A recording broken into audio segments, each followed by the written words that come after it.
Hello বন্ধুরা, চলে এসেছি আজকে আমার একটা ছোট্ট মিনি ব্লগ নিয়ে। তো প্রথমেই বলে রাখি, আজকে আমরা যাচ্ছিলাম বড়মার মন্দিরে পুজো দিতে, তাই জন্য সকাল সকাল স্নান টান করে চলে এসেছি স্টেশনে। এবং দেখো ট্রেনও ঢুকে গেছে, তোমরা দেখতেই পাচ্ছ। তো ট্রেনে উঠে পড়েছি আমরা। তো আজকে আমার সাথে যে আছে সে হচ্ছে আমার মেসের বান্ধবী। 2013 সাল থেকে ওর সাথে আমার বন্ধুত্ব। ও হচ্ছে দোয়েল, ও থাকে রানীগঞ্জে। তো স্কুলের গরমের ছুটি পড়েছে, তাই আমরা প্রত্যেক বছর একবার করে দেখা করি ওই গরমের ছুটিতে। দেখো আমরা নৈহাটিতে চলেই এসেছি, স্টেশন ঢুকছে ট্রেন। তারপরে আমরা চলে আসলাম হচ্ছে গিয়ে মায়ের মন্দিরের সামনে। মায়ের মন্দিরের সামনে এসে দেখছি মোটামুটি, আমরা তখন ঢুকেছি 6:40 বাজে।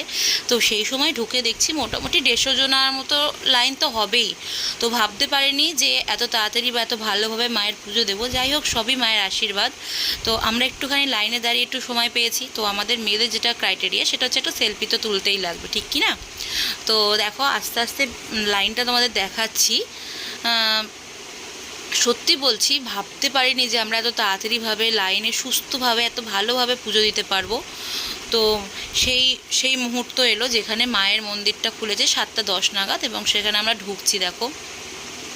আর বড়মার মন্দিরে তোমরা যারা আগেই গেছো তারা জানো যে কি সুন্দরভাবে ভেতরে ঢোকার পরে যে লাইনটা এত সুন্দরভাবে ওরা করে। তো সত্যি বলছি, এরকম সুস্থভাবে লাইন অনেক জায়গাতেই হয় না। ভিড় ভাট্টা যেখানে যে আমরা সবাই জানি যে এত ভিড় ভাট্টা হয়। তো দেখো এখানে আমরা ঢুকছি। তো জানি না যে মায়ের আশীর্বাদেই আমরা ভেবেছিলাম হয়তো এরকম পেছনে দাঁড়িয়ে পুজো দেবো লাইনের শেষের দিকে।